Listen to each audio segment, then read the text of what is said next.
Hey folks, it is I, Sarge, your favorite YouTube therapist, and I am here today with another mental health video. It is real important that I get this one out this week because guess what? This weekend is clock change time. That's right, we are springing forward. This is a seriously important issue in the world of mental health, and I want you to stay tuned to the very end because I have a call to action for everybody to get involved, and there's something that we actually can do that's going to make everybody's life a whole lot better. So please stay to the very end. All right. So, folks, if you're brand new to the channel, I am Tom Sarge, and I am a trauma therapist. I've been working in the field for over 27 years. My primary population now is first responders. I also work with some combat veterans.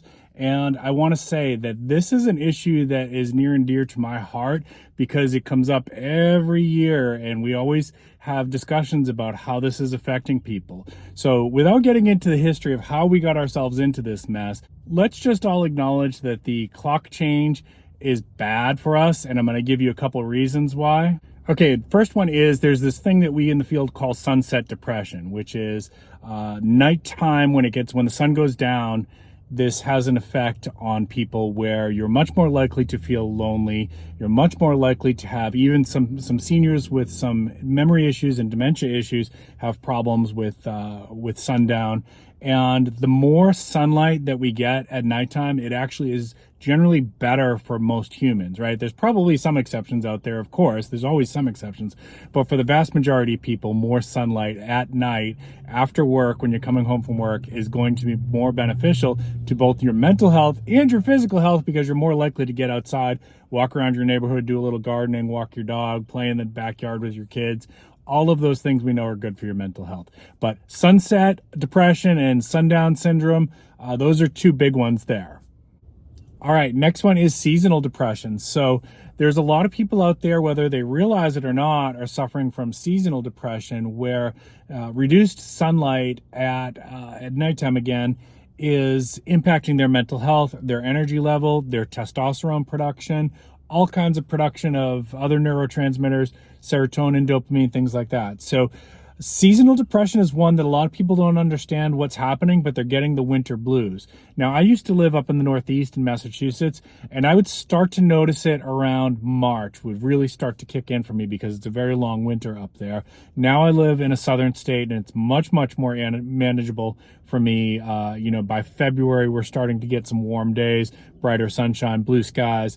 It's a lot easier for me to deal with those occasional days where it still gets a little bit cold. And a big factor with this and being able to fight that seasonal depression is you need sunlight, right? So the best way to get sunlight for people who are having this is, again, late afternoon, evening hours when the sun's not so intense that it's dangerous or as dangerous for your skin or for your eyes. Some people have eye issues with they're very sensitive to UV light, like macular degeneration, things like that. At the late afternoon and evening, it's much easier on your body in those regards, but you're still getting all the benefits of exposure to sunlight in terms of vitamin D production in your body and things like that. And people are more likely to go outside and enjoy the fresh air, which is also very good for fighting off seasonal affective disorder if there's light at night. Okay, so this fall back thing that we do in the fall, where daylight savings ends, is actually really detrimental for people with seasonal affective disorder. All right, last one. Even if you don't have a mental health issue, you don't have seasonal affective disorder, you don't have sundowner syndrome, there's still this thing that we all have in our body called our circadian rhythms, and pets have this as well too. And when we artificially change the time of day by moving the clocks forward and back, it throws off your body's and your pet's body's internal clock, right? So what do I mean by this? So your body has a natural rhythm for when it likes to wake up and when it likes to go to bed. And generally speaking, in the field of mental health and physical health, your providers are going to recommend that you stay pretty close to that schedule. So if you want to stay up a little bit later on the weekends, okay, that's fine. But, don't go too far off of that because you're throwing off your circadian rhythms. And that has an effect on your entire body, your digestive system, your hormone production, your metabolism.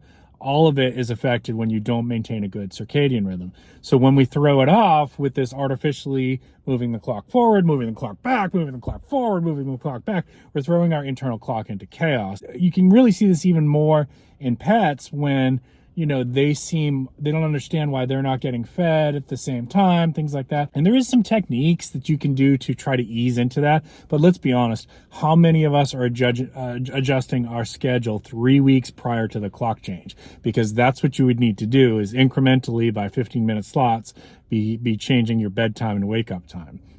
I don't know anybody that's doing that, and I work in the field of healthcare, okay? So let's just be honest and say nobody's doing that, or very few people are doing that, all right? All right, let's get to that call to action now. Folks, we actually are in a position where we can do something about this. Right now, your legislators are getting close to debating HR 139.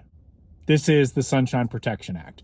And we tried this in 2022. The Senate actually approved it. The House of Representatives did not. And we really need you all to call your legislators. You can call the Capitol switchboard. In fact, I'm going to go ahead and put the number on your screen right now.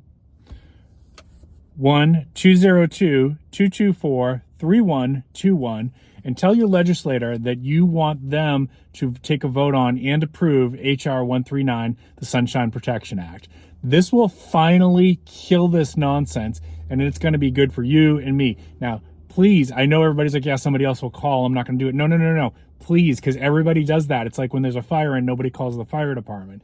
You need to call this number right now and tell them you want the Sunshine Protection Act to get a vote, and you want them to approve that vote, okay? HR 139. Let me give you that number one more time, because I know some of you aren't looking at the screen, but you can come back to this if you're not. When you get home, if you're driving or whatever, come back. Make sure you do this. It's very important. This is going to help a lot of people. Once again, Capitol switchboard is 1-202-224-3121.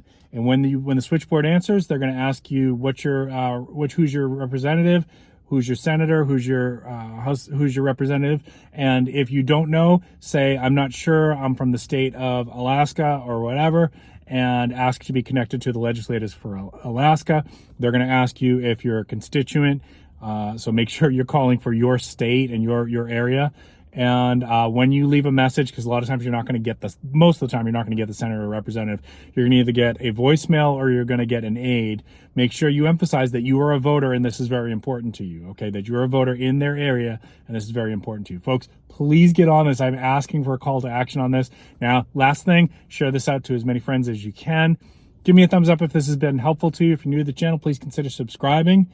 But let's get the word out. Most importantly, even if you don't subscribe to me, share this with your friends. Tell them to call their legislator and ask them to get a vote on and to approve HR 139, the Sunshine Protection Act. Hey, folks, keep taking care of your mental health. Your mental health matters.